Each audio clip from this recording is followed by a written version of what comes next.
चला गया।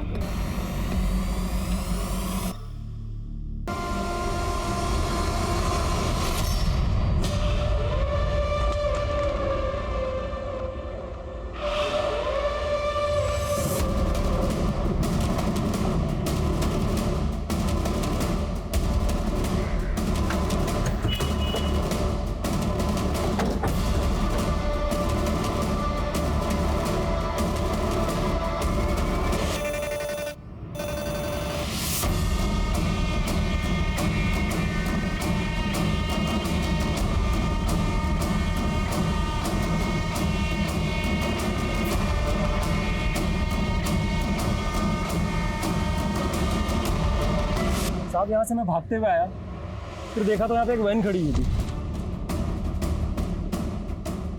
फिर साहब यहाँ पे लड़की की लाश पड़ी हुई थी साहब। और वैन का रंग? हल्के हरे रंग की थी साहब। वो लड़की कौन थी, कुछ आइडिया? नहीं साहब, उसको तो मैं नहीं जानता। सर मैं लड़की की चीख सुनकर यहाँ भागकर आई, देखा तो 2 लड़के गाड़ी में बैठकर भाग गए। वहाँ देखा तो लड़की पड़ी थी। आप लड़की को जानते हैं? नहीं सर, मैं नहीं जानती। दिल्ली और हरियाणा बॉर्डर पे अलर्ट भेजो। कोई भी हल्के हरे रंग की वैन बिना चेकिंग के बॉर्डर क्रॉस नहीं करनी चाहिए। Yes sir. लड़की को कौन सा हॉस्पिटल में लेकर गए? लड़की अभी कोमा में है। 5 गोलियां लगी थी, 2 पैर में और 3 चेस्ट और स्टमक में। बच तो जाएगी ना? अभी ये कहना मुश्किल है। लड़की की सांस अभी तक चल रही है, ये एक मिरेकल ही है। ऑपरेशन करना पड़ेगा क्योंकि बहुत सारे इंटरनल ऑर्गन्स डैमेज्ड हैं। एक तस्वीर ले सकते हैं? हमें शिनाख्त के लिए ज़रूरत है। जी आइए।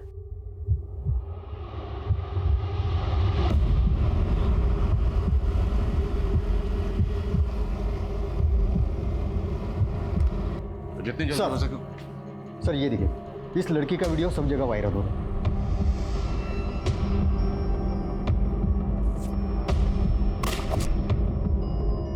एक बात होता है, ये लड़की को उठाने ही आए थे, लड़की ने मना किया होगा और गोली मार दी। सर लड़की जब वैन से निकली तब उसका पर्स और मोबाइल उसके पास नहीं था, वैन में ही रह गया। अगर होता तो पहचान करने में आसानी होती। अब आसान हो या मुश्किल, शिनाख्त तो करनी होगी ना? जी सर। ये तस्वीर उस एरिया में सब जगह सर्कुलेट करो। आई एम श्योर कोई ना कोई इस लड़की को जरूर पहचानता होगा। Yes sir. ये शूटआउट जो बीच सड़क में हुआ, एक सीसीटीवी कैमरा में कैप्चर तो हुआ, लेकिन सही हाथों में पहुंचने की जगह ये क्लिप एक स्मार्टफोन से दूसरे स्मार्टफोन के चक्कर लगाती रही। शूटआउट में मची अफरा तफरी ने क्राइम सीन को कॉन्टामिनेट कर दिया था। अगर टाइम से पुलिस को वो सीसीटीवी फुटेज मिला होता तो शायद वो टाइम पर गुनहगारों को पकड़ पाते। पुलिस से भारी चूक हुई थी, लेकिन जिन्होंने ये वीडियो रिकॉर्ड किया और उसे वायरल किया, उनकी भी कोई नैतिक जिम्मेदारी होनी चाहिए थी ना। शायद उन्हें तय करना चाहिए था कि ये वीडियो पहले उनके दोस्त के पास पहुंचना चाहिए या पहले पुलिस के पास पहुंचना चाहिए। यहाँ पे जो घटना हुई इसी सीसीटीवी फुटेज की है ना? नहीं मैम। झूठ बोलता है, वो वीडियो इसी सीसीटीवी फुटेज का है। एविडेंस है ये। पुलिस को देने के बजाय तूने उसे फॉरवर्ड कर दिया, एविडेंस को वायरल कर दिया है तूने। मैंने तो सिर्फ अपने दोस्त को शेयर किया था, मुझे नहीं पता ये आग की तरह कैसे फैल गया। ये वही लड़की है जिसको गोली मारी गई थी। अब इसका चेहरा देख और सच सच बता, जानता है इसे? हाँ मैडम, इन्हें रोज NRS कॉलेज की ओर जाते देखता हूँ। उस कॉलेज में स्टूडेंट है या टीचर ये नहीं पता। 190 रुपये बहन जी।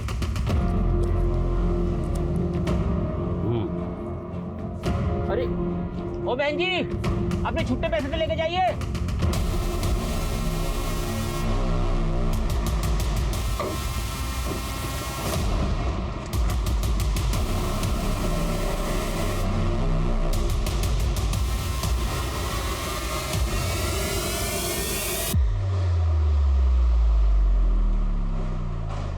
ये तो अंकिता है, असिस्टेंट प्रोफेसर है साइकोलॉजी डिपार्टमेंट में। वो ठीक तो है ना? सर हालत बहुत नाजुक है। We need to get in touch with her parents. आपके पास उसके पेरेंट्स का एड्रेस और कॉन्टैक्ट नंबर होगा, प्लीज दीजिए। क्या अंकिता अस्पताल में है? आप जल्दी हॉस्पिटल आ जाइए। जी मैं बस अभी आता हूँ। पहले आप ये बताइए कौन से अस्पताल में है वो?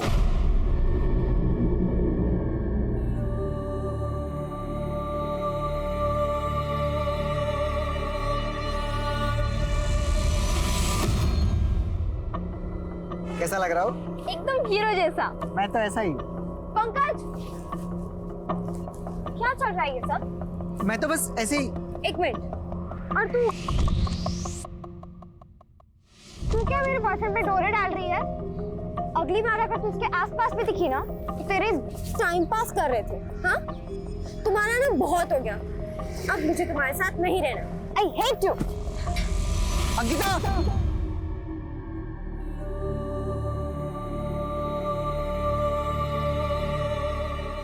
सर, अंकिता बहुत ही मेहनती लड़की थी।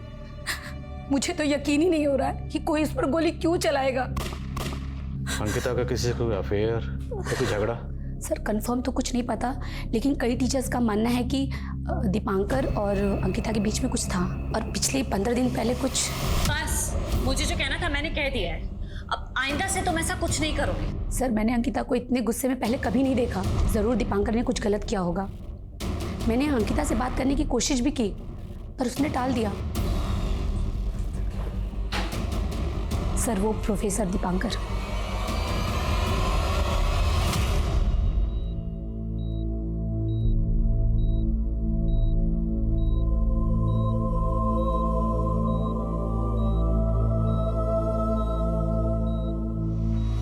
सर, अंकिता एक अच्छी प्रोफेसर है।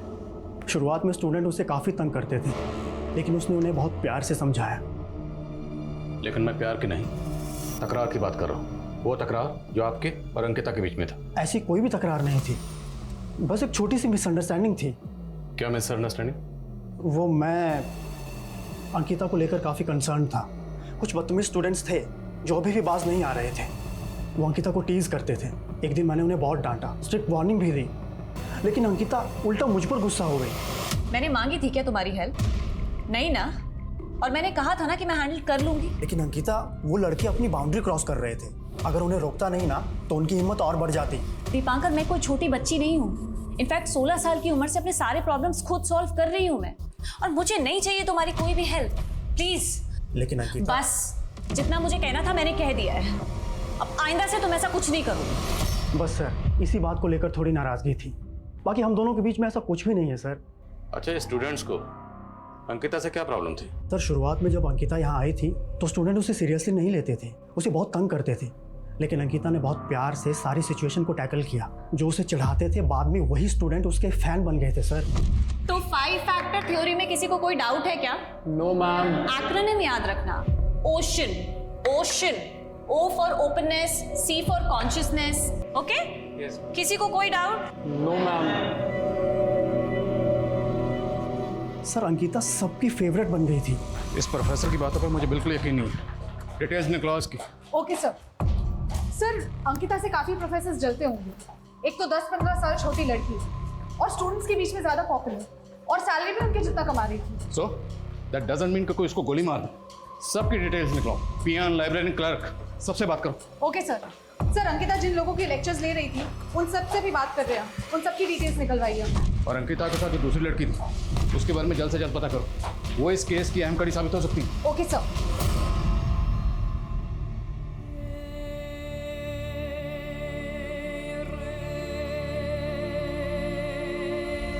Ankita, sorry, please please Ankita.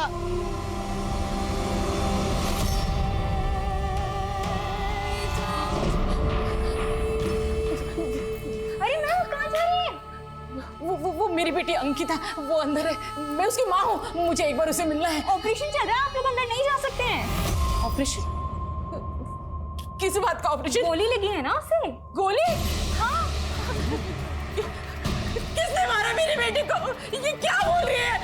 मुझे एक बार उसे मिलना है, मुझे उसे मिलना है। मैं कह रही हूँ, मुझे उसे मिलना है। मैं आपके साथ आज। क्यों नहीं मिल सकते? मिल सकते हैं। आ जाओ, आ जाओ।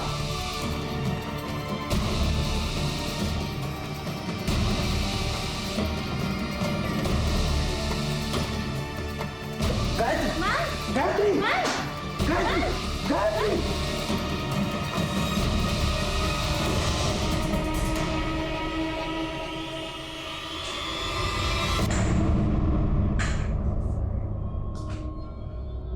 क्या आजकल के मुजरिम को कानून का कोई डर नहीं रह गया है? हमारे विश्वसनीय सूत्रों के अनुसार जो खबर आई है उसमें अभी जो लड़की मौत और जिंदगी के बीच में झूल रही है उसका नाम अंकिता सिंह है। अंकिता? दीदी, सब पूरी प्लानिंग की गई थी। नंबर प्लेट भी फेक लगाया हुआ था। असली नंबर के आखिरी 3 डिजिट 031 दिखाई दे रहे हैं सर। जितने भी गाड़ियों के लास्ट डिजिट 031 है, सबकी स्कैनिंग करो। एक मिनट, गाड़ी की नंबर प्लेट के साथ छेड़खानी की गई है, तो हो सकता है 08 हो। जितनी भी गाड़ियों के लास्ट डिजिट 031, 831 है, सबकी स्कैनिंग करो। Okay sir.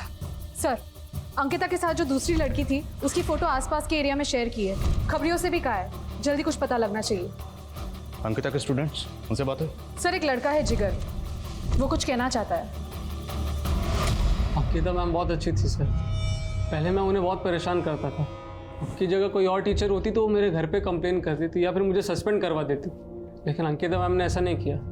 वो हमेशा हमें समझने की कोशिश करती थी। वो हमारी दोस्त बन गई थी सर। हमारी क्लास का हर स्टूडेंट मैम से कुछ भी शेयर कर सकता था। वो मैम, मैं आपसे कुछ कहना चाहता था। हाँ बोलो जिगर। वो मैम, जिगर टेक योर टाइम, कोई जल्दी नहीं है, आराम से बताओ। हाँ तुम पहले बैठो बैठो।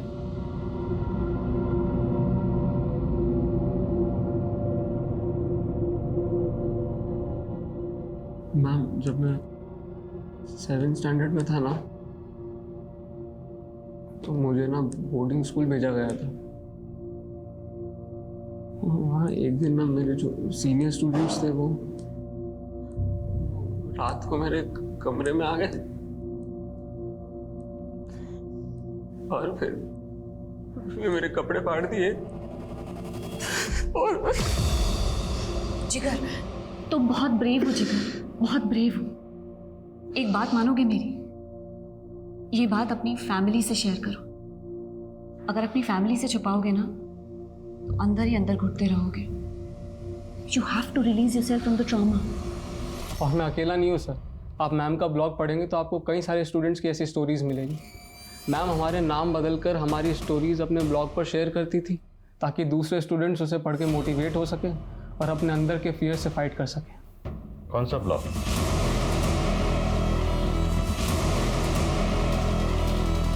अंकिता की कॉल डिटेल्स आ गई है। 2 नंबर है जिनकी कॉल पैटर्न्स थोड़ी अजीब है।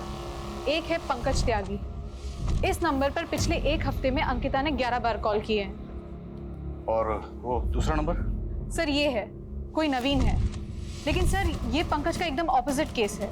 पिछले 1 हफ्ते में नवीन ने अंकिता को 41 बार कॉल किए हैं। और नवीन और अंकिता में कभी भी 2 मिनट से ज़्यादा बात नहीं हुई। और इंटरेस्टिंग बात यह है कि अंकिता ने खुद कभी नवीन को फ़ोन नहीं किया। अंकिता लगातार कॉल कर रही थी पंकज को। रोशनी को रोक नहीं सकता, जरूरत है बस कोशिश करने की। और तीसरी स्टोरी एक ऐसी लड़की की है जिसे ब्लैकमेल करके सेक्स ट्रेड में धकेला गया, लेकिन अंकिता ने उसे कोई नाम नहीं दिया।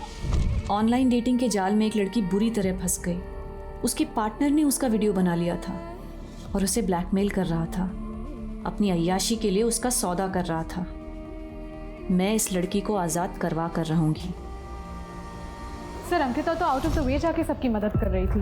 जाहिर सी बात है, इस नेक काम में उसने कई दुश्मन बनाए होंगे और हो सकता है अंकिता पर हमला उन्हीं में से किसी ने किया होगा। सर हमें अंकिता के सारे स्टूडेंट से बात करनी होगी और उनसे जानना होगा कि अंकिता उनकी प्रॉब्लम सॉल्व करने के लिए एक्शन क्या ले रही है। करेक्ट। जिगर से कहो सब स्टूडेंट को इकट्ठा करें, मैं उनसे पर्सनली बात करूंगा। गो। सर। हेलो सर, गोली चलाने वाले जिस कार में फरार हुए थे, हमें वो कार मिल गई है। हाईवे से थोड़ा दूर लवारिश पड़ी मिली। वहाँ हाईवे पर आसपास कोई सीसीटीवी है? नहीं सर, लेकिन एक आई विटनेस मिला है सर, जिसने इसी गाड़ी में से 2 आदमियों को उतरकर बाइक पर जाते हुए देखा है, लेकिन वो बाइक का नंबर नहीं देख पाया। मैंने खबरियों को बाइक की तलाश में लगा दिया सर। इतना तो तय है कि अंकिता पर यह हमला बदला लेने के लिए किया गया था। सर्च करते रहो। आज की डिजिटल दुनिया में 4G 5G की स्पीड से भाग रहे हम। दुनिया बहुत तेज हो गई है, लेकिन दूसरों के लिए वक्त नहीं है हमारे पास। किसी की तकलीफ समझना, किसी के लिए मदद का हाथ बढ़ाना, करना तो हम सब ये चाहते हैं, करना भी चाहिए, पर वास्तव में क्या हम ये करते हैं? अंकिता एक ऐसी अनोखी लड़की थी जो सिर्फ खुद के लिए नहीं जीती थी। उसे दूसरों के दर्द का एहसास था। उसे कोई क्यों दर्द पहुंचाना चाहेगा? कोई उस पे जानलेवा हमला क्यों करेगा? सवाल कई सारे थे। अंकिता की जिंदगी से जुड़े कई सारे राज अभी खुलने वाले थे।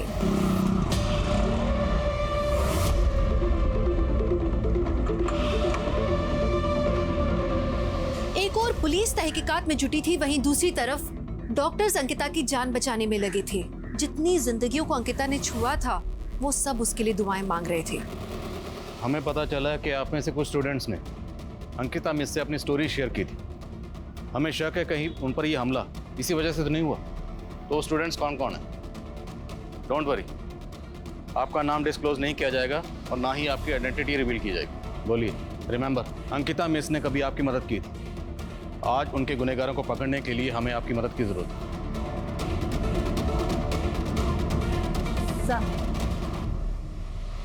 लड़की ने पेरेंट्स ने हॉस्पिटल में हंगामा खड़ा कर दिया है।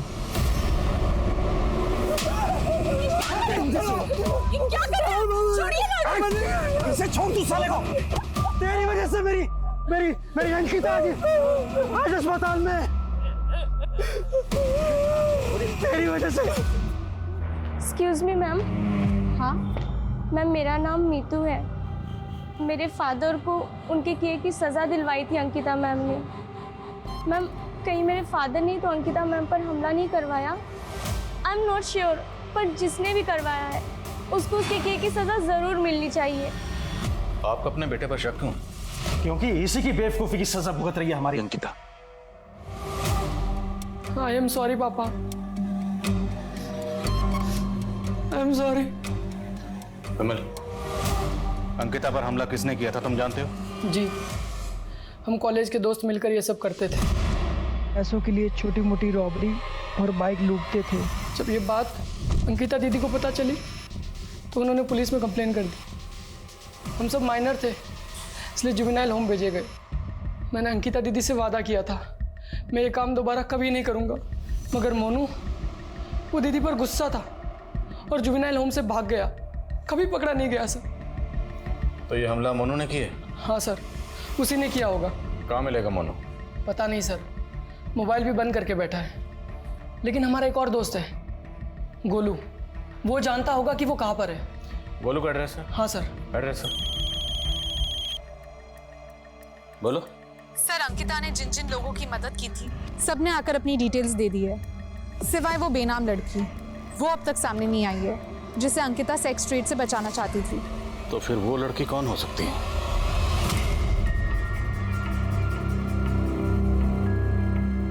अरे नाजिया, मेरी बच्ची कितनी खूबसूरत लग रही है तू। अरे बहुत ही खुशकिस्मत है जो इतने बड़े और पैसे वाले घर में तेरा रिश्ता हुआ है। तू तो बस अपने शौहर और उसके घर वालों को खुश रखना। अरे सुनो। हाँ सब, इस लड़की को तुमने ऑटो से छोड़ा था? हाँ सब, इस लड़की को तो मैंने छोड़ा था वहाँ। लेके चलो मुझे वहाँ पे। चलो प्लीज प्लीज, सॉरी, प्लीज माफ कर देना। बस बस बस बस, ठीक है, तुमको माफ किया।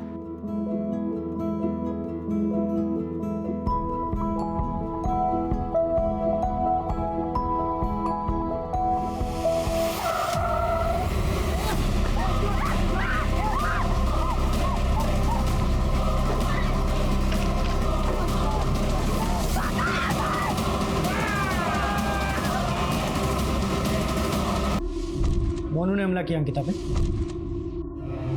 मुझे इस बारे में कुछ नहीं पता सर। मैंने उससे पूछा भी था कि तू क्या प्लान कर रहा है, पर उसने मुझे कुछ नहीं बताया।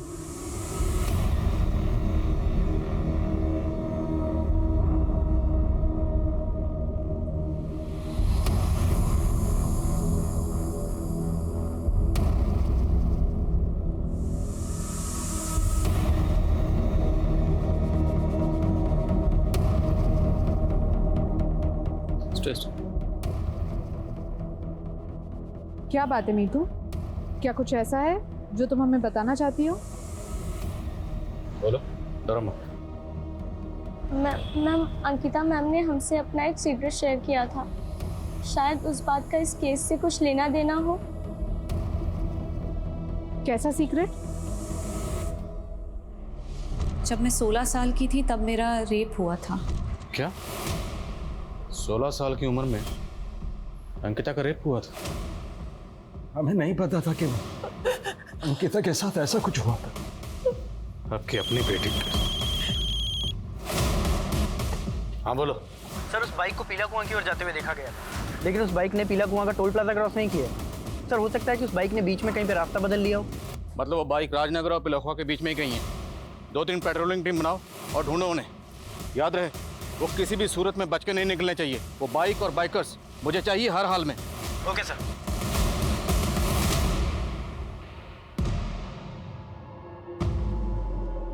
कौन बोल रहा है? सर मैं वही गुमनाम लड़की हूँ जिसकी कहानी आपने अंकिता मैम के ब्लॉग पर पढ़ी थी।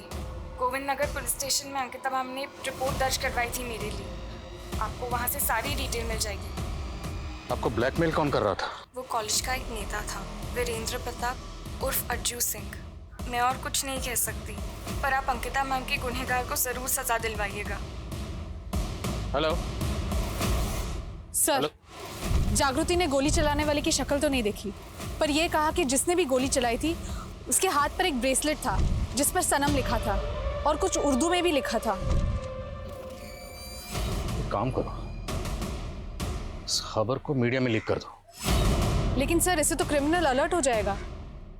Do it. Okay sir. और हाँ, मुझे वीरेंद्र मिश्रा उर्फ अज्जू सिंह की डिटेल चाहिए। उसकी details Govind Nagar police station से मिल जाएगी। वहाँ उसके खिलाफ केस दर्ज हुआ था। Okay sir. Excuse me sir. Hello, ठीक है सर, नवील मिल गया है जिसने पिछले हफ्ते अंकिता को कई सारे कॉल्स किए थे।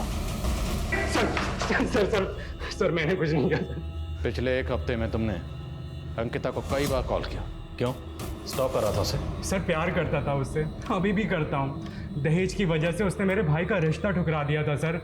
उसकी यही बात सर मुझे बहुत अच्छी लगी थी। शादी करना चाहता था सर उससे, लेकिन वो हमेशा मेरे प्यार को ठुकराती रही सर। इसलिए तूने उस पर हमला किया, गोली चला दी? नहीं सर, मैंने कोई हमला नहीं किया। पंकज कौन है? विश्वसनीय सूत्रों से ये पता चला है कि अंकिता सिंह पे जिस लड़के ने गोली चलाई थी उसने हाथ में एक ब्रेसलेट पहना।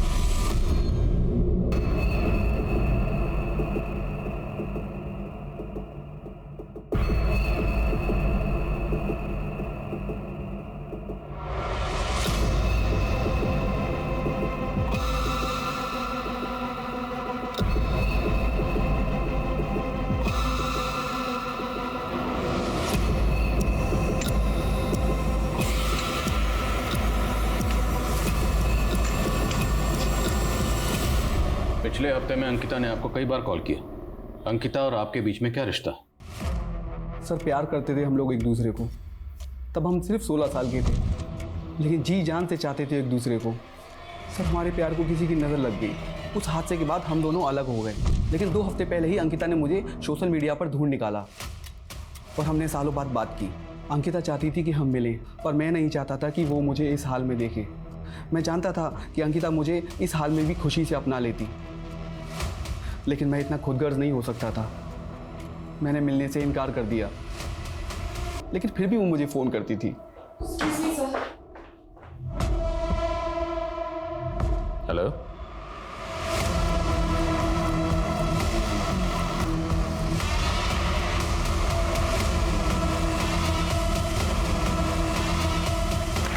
मुबारक हो बेटा, मुबारक हो। और आप सब लोगों को भी मुबारक हो। मंगनी के इस पाक मौके पर तुम लोगों का क्या काम? और क्या तुम जानते नहीं आज मेरे भतीजे की मंगनी हो रही है? चाचा जी दफा करें इन्हें। और तुम अंदर कैसे चले आए? किसने बुलाया तुम्हें? मैंने ही पुलिस को बुलाया है फारूक। नाजिया, तुमने? मैं तुम जैसे इंसान से कभी मंगनी नहीं करूंगी। अंकिता सिंह पे जिस लड़के ने गोली चलाई थी उसने हाथ में एक ब्रेसलेट पहना था और उस ब्रेसलेट पे सनम लिखा था और उर्दू वर्ड के कुछ अल्फाज लिखे हुए थे। अगर आप में से किसी ने भी ऐसे व्यक्ति को देखा हो जिसने ऐसा कोई ब्रेसलेट पहना हो तो कृपया जो नीचे दिए गए नंबर है उस पर कांटेक्ट करें।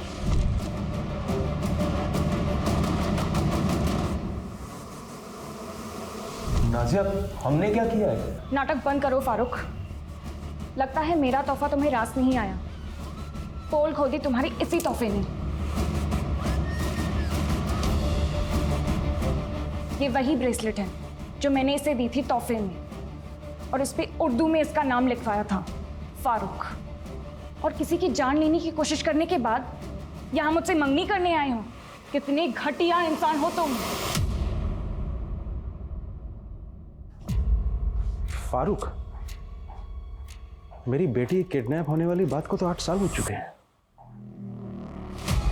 मैंने कभी सपने में भी नहीं सोचा था कि मेरा वो अतीत हमारी जिंदगी में फिर से कहर बन के टूटेगा। अरे कोई है? मेरी बच्ची किडनैप हो गई है। कोई मेरी बात क्यों नहीं सुन रहा है? अरे कोई मेरी बात क्यों नहीं सुन रहा है यार? मेरी साहब कब आएंगे? आप मेरी रिपोर्ट लिख लीजिए ना, जब तक वो नहीं आते तो। मेरी बच्ची गुम हो गई है। अरे कोई मेरी बात क्यों नहीं सुन रहा है? कोई नहीं सुनेगा आपकी। अगर आपने हमारी नहीं सुनी तो। क्या बोल रहे हैं आप? दरअसल हमारे भतीजे फारूक से एक गलती हो गई है। उसका दिल आ गया है आपकी बच्ची पर, इसीलिए उसे उठा लिया। आप फिक्र मत कीजिए, बहुत जल्द सही सलामत आपकी बच्ची आपके पास पहुंच जाएगी। लेकिन अगर आपने पुलिस में कंप्लेंट की तो हमारे फारूक से ज़्यादा नुकसान आपका होगा।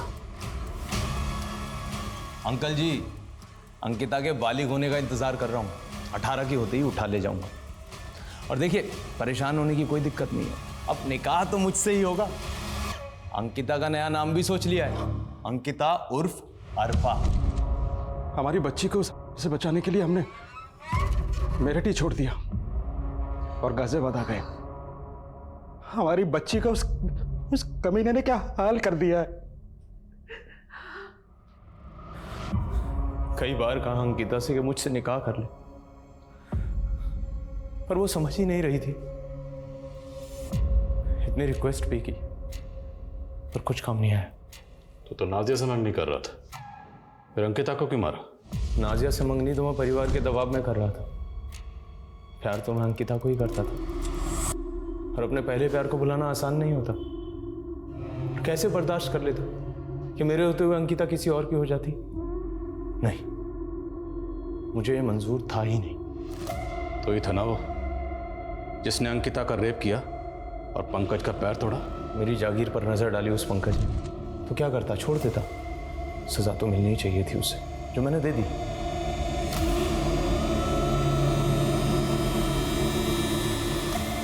सोचा था अपनी अंकिता को एक बार प्यार करूंगा तो मेरी दीवानी हो जाएगी। यकीनन उसे भी बहुत मजा आया होगा। अंकिता का कमीना बाप उसे शहर से बाहर भगा कर लेके हर जगह ढूंढता रहा मैं अपनी अंकिता को। 8 साल तक तड़पा। फिर एक दिन अंकिता सोशल मीडिया पर नजर आई। पहले से ज्यादा खूबसूरत हो गई थी मेरी अंकिता, और मैं पहुंच गया उसके पास। तुम जानवर हो। तुमसे शादी करने से अच्छा तो मैं मरना पसंद करूंगी। मेरे सब्र को मत आजमा अंकिता। 1 महीने की मोहलत देता हूँ, निकाह के लिए राजी हो जा, वरना अंजाम बहुत बुरा होगा। इतना समझाने की कोशिश की अंकिता को, पर वो मेरे प्यार को समझ ही नहीं रही थी। 1 महीने की मोहलत भी दी मैंने उसे कि निकाह के लिए राजी हो जा, और आज 1 महीना पूरा हुआ। मजबूर था मैं। अगर अंकिता के रहते निकाह कर लेता या मंगनी करता तो मेरे प्यार की हार होती। इसलिए मैंने एक कन का जुगाड़ किया और अपने आप को अंकिता के प्यार के बंधन से और अंकिता को उसकी जिंदगी से आजाद कर दिया।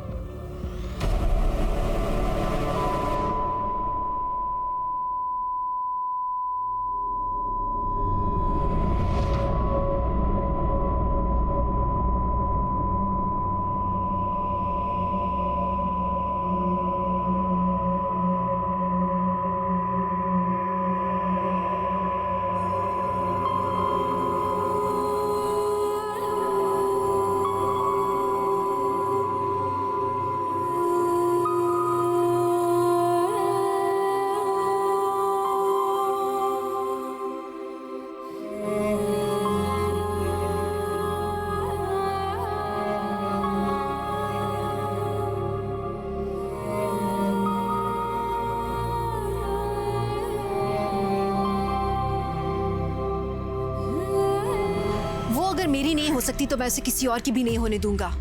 उसकी ना में ही हाँ छुपी है। मतलब क्या है इसका?